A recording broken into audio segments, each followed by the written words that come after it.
95वें जन्म वर्ष पर विशेष भारत में सर्वप्रथम सामाजिक प्रजातंत्रीय प्रणाली से ब्यावर मेरवाड़ा स्टेट में प्रशासनिक व्यवस्था 30 जून 1795 को स्कॉटलैंड के डिक्सन गांव में जन्मे कर्नल चार्ल्स जॉर्ज डिक्सन का मानवीय मूल्यों से ओतप्रोत व्यक्तित्व था।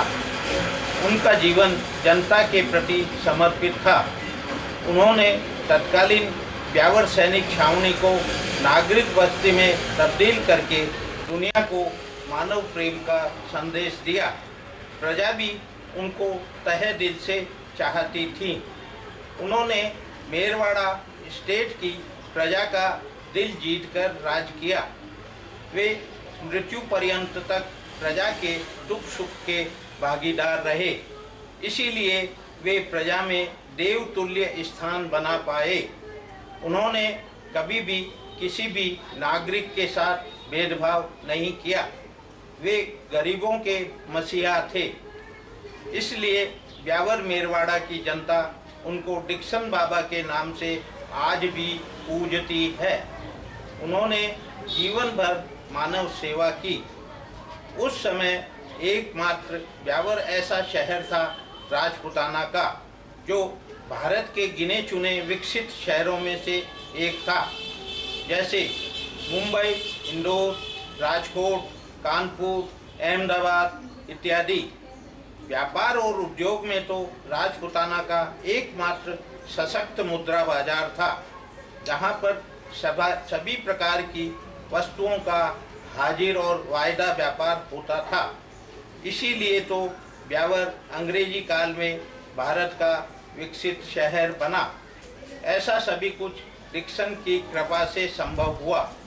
उस समय जयपुर, जोधपुर, उदयपुर, अजमेर, पाली, भीलवाड़ा, किशनगढ़, विजयनगर, गुलाबपुरा, सुमेरपुर, कालू, कोटा, अलवर, भरतपुर, सीकर, बीकानेर आदि सभी शहर ब्यावर से पिछड़े हुए थे।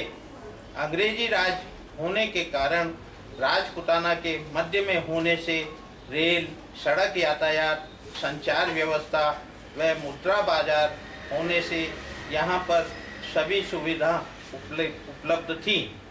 स्वतंत्रता का आंदोलन का भारतवर्ष में अग्रणी शहर था। इसका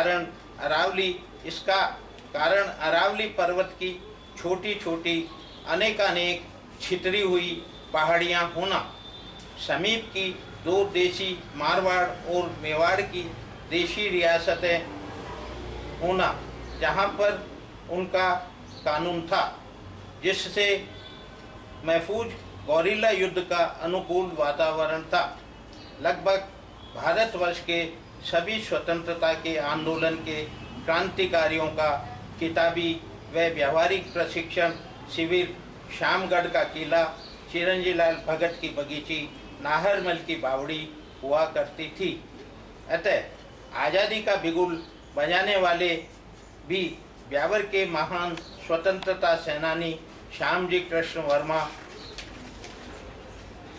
ठाकुर गोपाल सिंह खरवा, सेठ दामोदर दास राठी, सेठ घीसूलाल जाजोदिया, द्विजेंद्रनाथ नाग उर्फ स्वामी कुमारानंद, भूप सिंह उर्फ विजय सिंह पथिक, बाबा नरसिंह दास, श्री राम जी फतेहपुरिया, लल्ली भाई अहीर, जय नारायण मंगल व रुद्रदत्त मिश्रा आदि थे। भारत के साथ ब्यावर भी इसी चाहत से स्वतंत्र हुआ कि यहाँ पर हमारे चुने हुए हुक्मनारों द्वारा ब्यावर की और तरक्की इसी उम्मीद के साथ हो गया उल्टा पुल्टा। भारतवर्ष में सबसे पहले हाउस टैक्स ब्यावर में सन 1950 में ब्यावर की नगर म्यूनिसिपल ने लगाया। 100 साल की डिक्सन की कामयाबी की उल्टी गिनती शुरू हो गई। चारों बाजारों की दोनों ओर की दुकानों के 10 फुटी चबूतरों को बेचना आरंभ किया गया। सन 1956 आते आते तो ब्यावर मेरवाड़ा स्टेट को उपखंड में तब्दील कर दिया गया। ताकि तरक्की के सारे रास्ते सने सने बंद हो जाए। इसी और जैसी आशंका थी सन 1956 से 56 वर्ष आते आते 56 वर्षों में आज ब्यावर को सबसे नीचे धरातल पर लाकर खड़ा कर दिया। ब्यावर ऊन के व्यापार को केकड़ी बीकानेर, रुई के व्यापार को गुलाबपुरा विजयनगर, अनाज के व्यापार को जेतारण कालू कर दिया गया। मुद्रा बाजार पूरा का पूरा बंद कर दिया गया। डिक्सन छतरी के छज्जों के चारों कोने 1956 में काट दिए गए। इसी प्रकार आज ब्यावर की तीनों 100 साल पुरानी प्रसिद्ध कपड़ा मिलों को धराशायी कर दिया गया। इसी प्रकार लगभग 15-20 कॉटन प्रेस भी धराशायी कर दिए गए। स्वतंत्रता प्राप्ति के बाद ब्यावर की यह अवनति जरूर की गई। ऐसा उदाहरण तो दुनिया में शायद ही कहीं देखने को मिले। वाहरे मेरे ब्यावर, राजस्थान और भारत की सरकार, क्या ऐसी तरक्की के लिए ही ब्यावर वालों ने कुर्बानी दी थी? क्या स्वतंत्रता आंदोलन के वक्त कागज नीचे ब्यावर ने तीनों रूप देख लिए? पहला ब्यावर मेरवाड़ा का, डिक्सन का अंग्रेजी राज, दूसरा स्वतंत्रता आंदोलन और तीसरा सबसे बड़ा स्वतंत्रता प्राप्ति के बाद हमारे चुनिंदा शासन द्वारा ब्यावर की अवनति। डिक्सन साहिब के अवसान के 100 वर्ष बाद सन 1956 में ब्यावर शहर के चारों बाजारों के मुख्य चौराहे पर बने हुए देवरे के छज्जे के चारों कोनों को हानि पहुंचाए जाने पर ब्यावर शहर और क्षेत्र की अवनति आरंभ हो गई, जो सन 1972 में तो इसे गिराने के बाद निरंतर निर्बाध गति से अनवरत रूप से आज भी जारी है। यहाँ पर आज ज्वलंत समस्या है कि डिक्सन को धोखने वाले कहाँ पर धोख लगाए, क्योंकि उसके स्थान पर तो अतिक्रमण कर दिया गया है। जब तक यह दोष दूर नहीं किया जाता, ब्यावर इसी प्रकार संक्रमण का दंश झेलता रहेगा।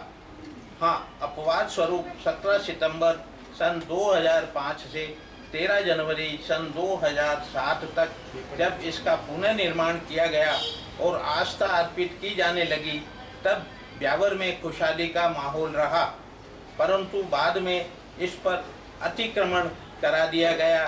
तब से फिर ब्यावर की बर्बादी का कारण आरंभ हो गया।